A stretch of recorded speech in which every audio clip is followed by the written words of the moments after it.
다양한 분야의 과학 이슈를 과학 기자의 시각으로 자세히 들여다보는 사이언스 취재파의 시간입니다. 양회영 기자와 함께하겠습니다. 어서 오세요. 안녕하세요.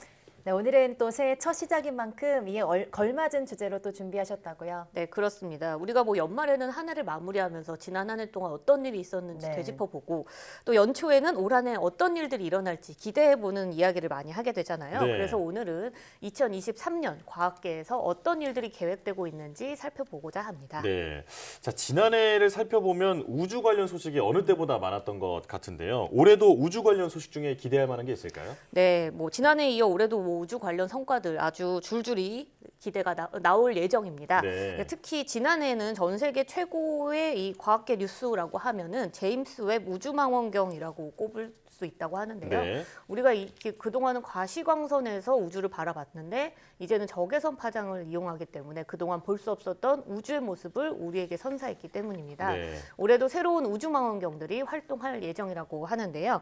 우선은 유럽 우주국 ESA가 주도한 유클리드 우주망원경이 올해 9월 발사를 예정돼 있습니다. 이 우주망원경은요, 암흑 물질과 암흑 에너지의 양을 정확히 파악하는 임무를 가졌는데요. 네. 그래서 고대 수학자 이 유클리드의 이름을 붙였다고 합니다.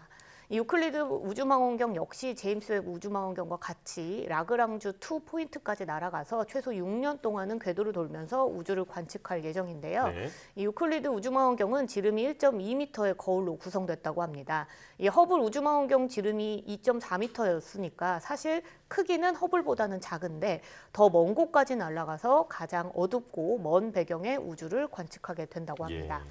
특히 지금까지 중 가장 정밀한 우주 3D 입체 지도를 완성할 계획인데요. 약 100억 광년까지의 우주 전역의 은하들을 관측하고 어떻게 분포되어 있는지 지도에 담아낼 예정입니다. 네, 또 얼마나 아름다운 사진들을 보내올지 기대가 되는 것 같은데요. 지난해에는 아르테미스 첫 번째 미션이 성공하고 또 우리 다누리도 임무 궤도에 잘 안착하는 등 달 탐사가 반세기 만에 주목받았던 한 해이기도 했는데요. 올해는 또 어떨까요? 네, 올해도 전 세계 많은 과학자들이 달 탐사에 관심을 여전히 두고 네. 있다고 합니다. 우선 네. 우리나라부터 살펴보면요. 이야기하셨듯이 다누리가 지난 12월 27일 예정보다 빨리 달 궤도 진입에 성공을 했잖아요. 네. 현재 다누리는 임무 궤도인 달 상공 100km 위를 하루 2바퀴 돌면서 시범 운영을 하고 있는데요. 오는 2월부터는 본격적인 임무 운영에 들어가게 됩니다.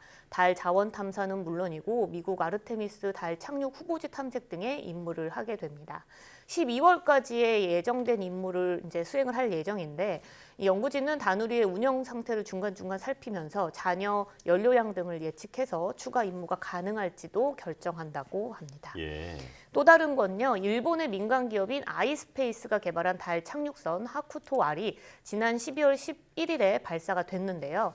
이 하쿠토 R 착륙선은 오는 4월에 달에 도착할 예정이라고 합니다. 이 착륙선에는 이 아랍에미리트가 개발한 초소형 로버도 실려 있다고 하는데 이 로버가 만약 달 착륙에까지 성공한다면 민간 기업 최초로 달 착륙을 한 것으로 기록된다고 합니다. 네, 우리나라랑 일본 외에 다른 나라 달 탐사 계획은 없을까요? 네, 이 밖에도 인도도 있습니다. 그러니까 올해 6월이죠. 달 탐사선 이 찬드라얀 3호를 발사할 예정이에요. 예. 이건 인도의 세 번째 달 탐사선인데요. 이번에는 달 남극 근처에 착륙시켜서 달 표면을 탐사할 계획이라고 합니다. 러시아도 올해 7월에 루나 25호 발사를 기획하고 있습니다. 루나 25호는 러시아의 달 탐사 재개를 보여주는 우주 개발 프로젝트라고 꼽히는데요. 이 루나 25호를 통해서 달 표면 착륙 기술을 확보하고 달 토양 샘플까지 채취할 목표를 가지고 있다고 합니다. 예. 올해는 달이 또 유난히 바쁠 것 같습니다. 네. 자, 그럼 또 다른 우주 탐사 관련 소식은 뭐가 있을까요? 네, 우선 유럽 우주국 ESA가 목성이 아니라 목성의 위성을 탐사하는 우주선 주스를 4월에 발사할 계획입니다.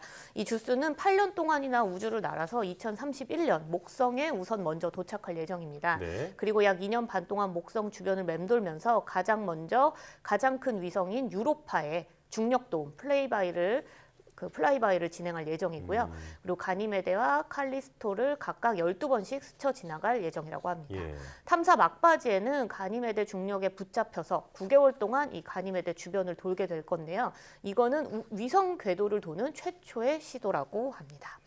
행성에 이은 소행성 탐사도 주목해 볼 만합니다. 예. 이 나사가 지난 2016년에 발사한 소행성 탐사선 오시리스 렉스라는 게 있는데 이때 이 소행성 베누에 도착해서 샘플을 채취를 했었거든요. 예. 이때 채취한 샘플을 들고 9월 24일 지구로 돌아올 예정이라고 합니다.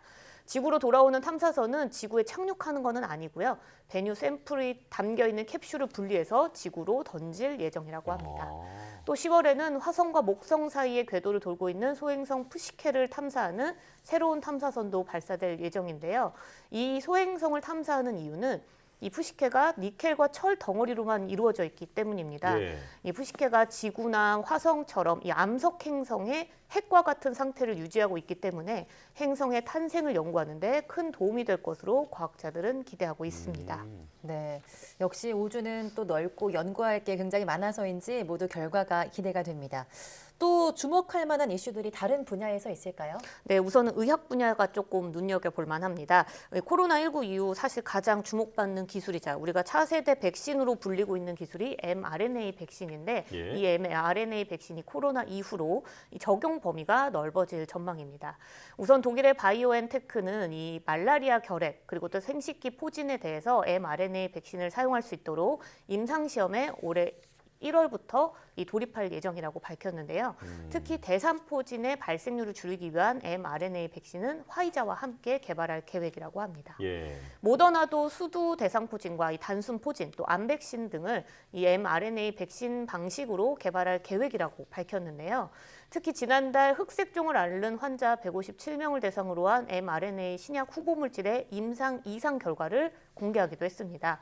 이번 임상에서 이 mRNA 신약 투여군에서의 사망 재발 위험이 미 투여군보다 44% 낮은 것으로 나타나는 등 이 mRNA 항암제 개발 가능성에 대한 기대감 또한 높이고 있습니다. 네.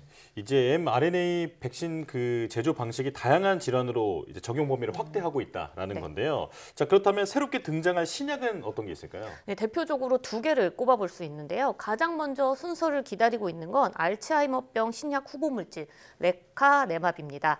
이 미 식품의약국 FDA로부터 현지 시각 1월 6일, 이제 얼마 안 남았죠. 1월 6일에 품목 허가 여부가 결정될 예정이라고 하는데요. 예. 이 레카네밥은 임상 3상에서 임상 치매 척도가 위약 대비 27%나 개선됐다는 결과가 나왔습니다.